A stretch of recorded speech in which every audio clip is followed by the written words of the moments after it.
Hey! Hello. Welcome back. That's right. Looks like we come together for Brad Pitt movies. Brad Pitt World War II movies, yeah. And World War II movies and Brad Pitt movies, and this one's got both. Yeah. It wasn't the last movie, fucking By the Sea. Oh God, it was that we By the reviewed. Sea. Was it? Actually, this is the second World War II Brad Pitt movie we reviewed because we were also at Fury. Yeah, Fury. Yeah. God, yeah. I think it was By the Sea. It was By the Sea. Was the last one I was in. Together. Yeah. Oh man. This movie's better than this one's yeah. Just by a little bit, I mean it's God. Part of me wonders, like, if rewatching By the Sea would, like, be relatively interesting now. Like, Well, yeah, actually seeing a broken relationship. yeah, but then I remember how fucking boring that movie was. The intellectual stimulation from seeing, a couple actually on the verge of divorce Yeah. versus having to sit through that stinker for 110 minutes or whatever the hell long it was again. Yeah, it felt like a fucking eternity. Oh, and God. Brad Pitt makes better World War II movies than Angelina Jolie Yeah, does. that's for sure. No, this movie's fine. I liked it. I thought it was really good. I thought it was it was like, honestly, the plot is pretty much, it doesn't go a whole lot further as far as what you kind of see from the trailer or the preview. Yeah. He has to figure out whether or not his wife is actually a spy. But it's the way it's done, the nuanced, the acting, those things are phenomenal. And direction, of course, from Robert Zemeckis. It's not Mr. and Mrs. Smith. No. Which is, it's kind of been compared to in terms of, and I honestly, I see that on face value. Yeah. The tone is wildly different. It's not the same kind of movie. It's not a big action movie. It's not a comedy. No. Like that film was. It's a good mystery because a lot of the suspense in it comes from whether or not the wife is a spy. And they are spies, but is she the double agent actually working for the Germans? And so, and it's just beautifully put together, and this love story that they have, of their life together that they build together, and it's it's very and again, it builds to the tension of whether or not she is, and the clues that are there that say that she could be, or the clues that say that she couldn't be, and it's and how he has to figure it out. I mean, a lot of it's again, like I said, in the performance, like Brad Pitt's performance. There's moments where he's at the kitchen table and it's just a long shot that stays on him, but you can see the wheels turning. Yeah, you can see him thinking, and it's like, and that's. A lot of the movie is that. There are action sequences. There are some things. Totally, because you gotta love Brad Pitt killing a bunch of Nazis. Yeah! It's like, hey, Brad Pitt killing the fuck out of some Nazis. The trilogy is complete. Inglourious Bastards, Fury, and now this. And Brad Pitt is just always going to be 35 years old. He is pretty much perpetually that. Yeah. What? He's in his 50s now, right? Yeah. Jesus Christ. He's a damn good-looking man. And he never ages and never changes. So it's like he technically looks a little older than he did in like 7 and 12 Monkeys, but maybe like 5 years older. Right?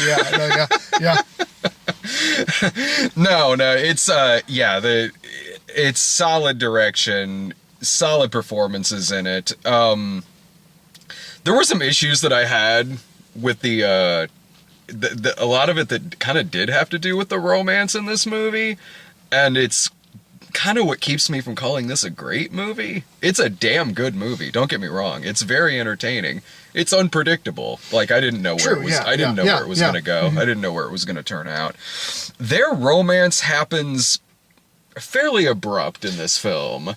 Yeah. Like, and I don't mean to say that, like, they have bad chemistry. They don't. They have great chemistry together.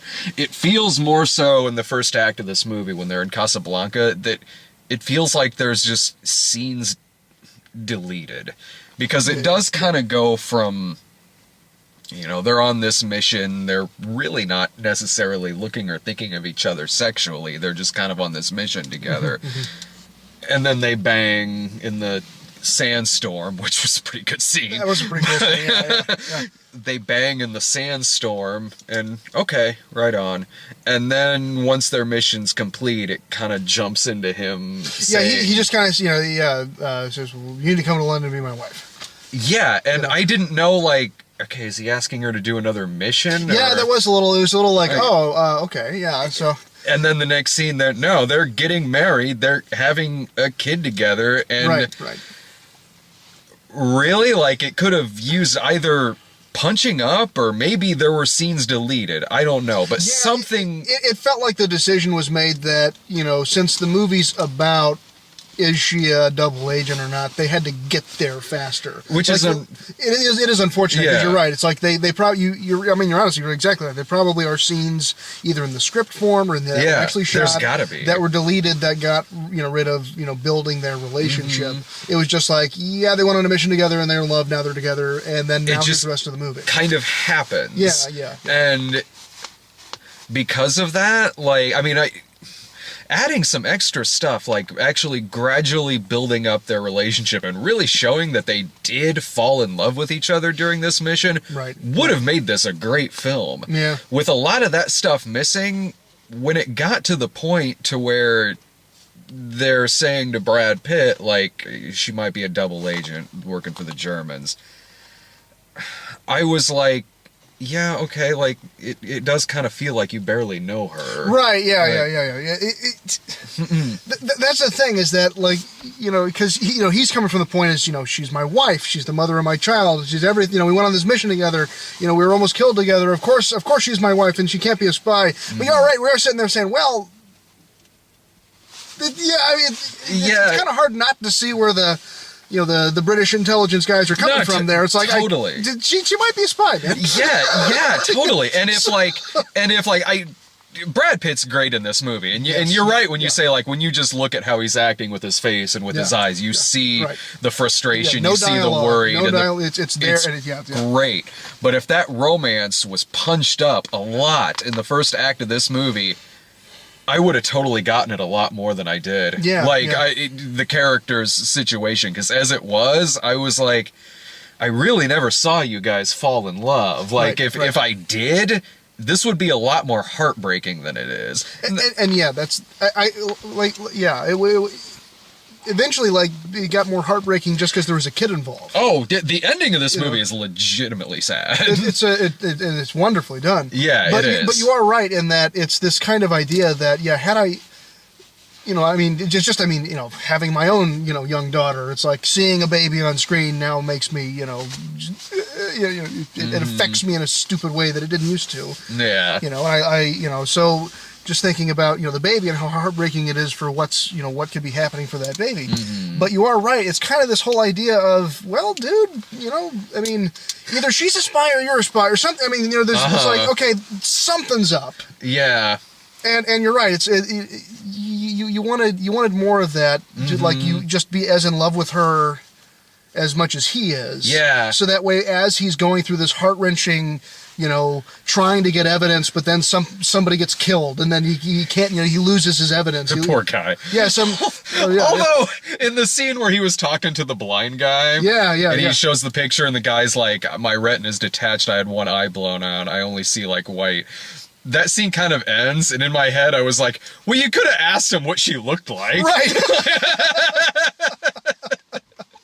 It's like just one line of dialogue. And it's true, because, like, he goes in later, he, like, goes on this secret mission and behind the enemy lines in France, and the guy, and he does, again, that guy doesn't necessarily say what she looks like, he says what she could do. Yeah. So, you think the blind guy could have said, oh, by the way, she can do this? Yeah, or the blind guy could be, just like, that's not really even writing yourself into a corner. It's more just like, add a couple lines of dialogue. Like, he asks the blind guy, okay, what does she look like? And if he says brown hair and over so much height, like, okay, like... but then he'd have to go, well, that doesn't really help me. Well, no, I agree with that. Like, that wouldn't solve anything. Right, but, like...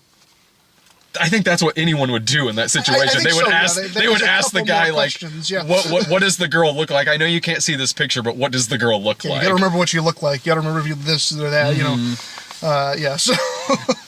Yeah, but there are great scenes in this movie, like when when they break into that jail to ask the drunk guy questions about her. That's a great scene. The party scene is fantastic.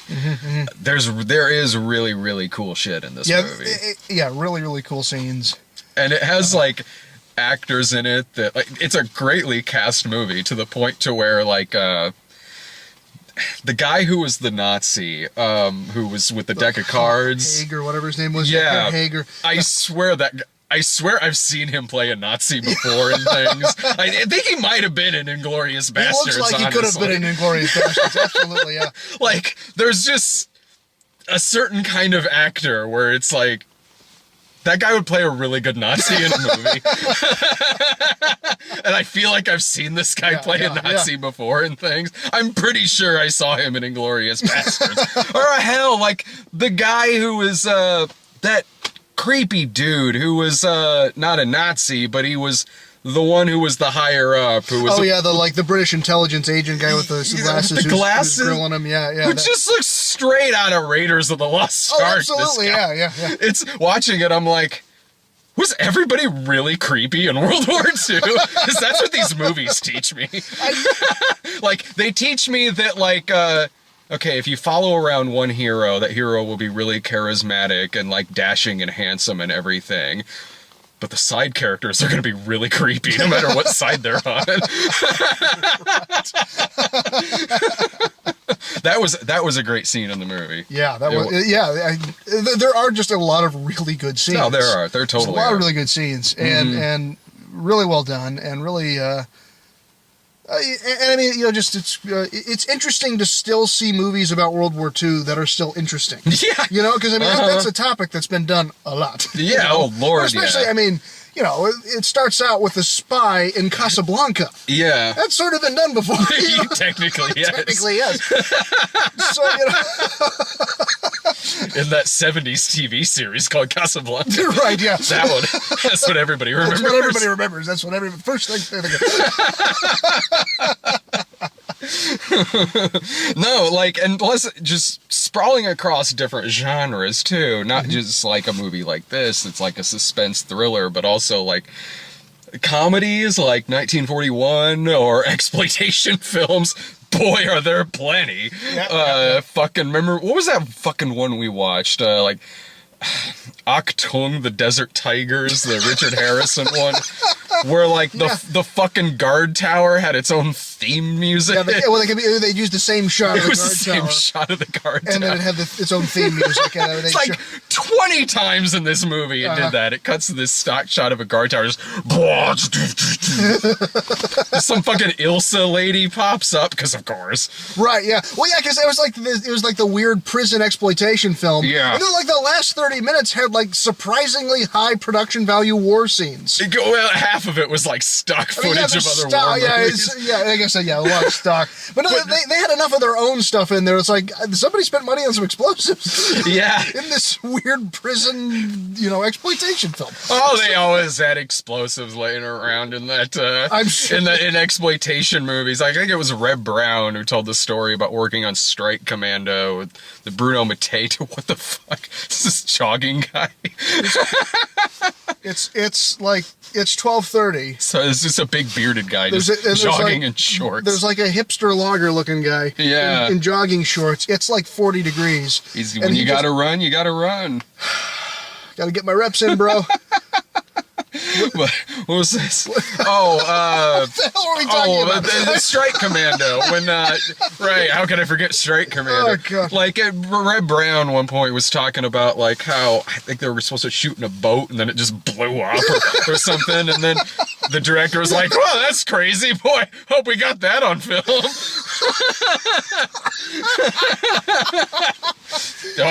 Well, hope that was it. Wacky Italian exploitation films. Oh my God.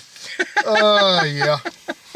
Hell, Hell, even the Brad Pitt World War II movies have different tones to them, too. This has a wildly different tone than Inglourious Basterds. Or even Fury. I mean, Fury, which is more of an action movie. Yeah, an intense, like, raw, gritty action movie. And then you got Inglourious Basterds, which is more like an exploitation film. Yeah. And then this.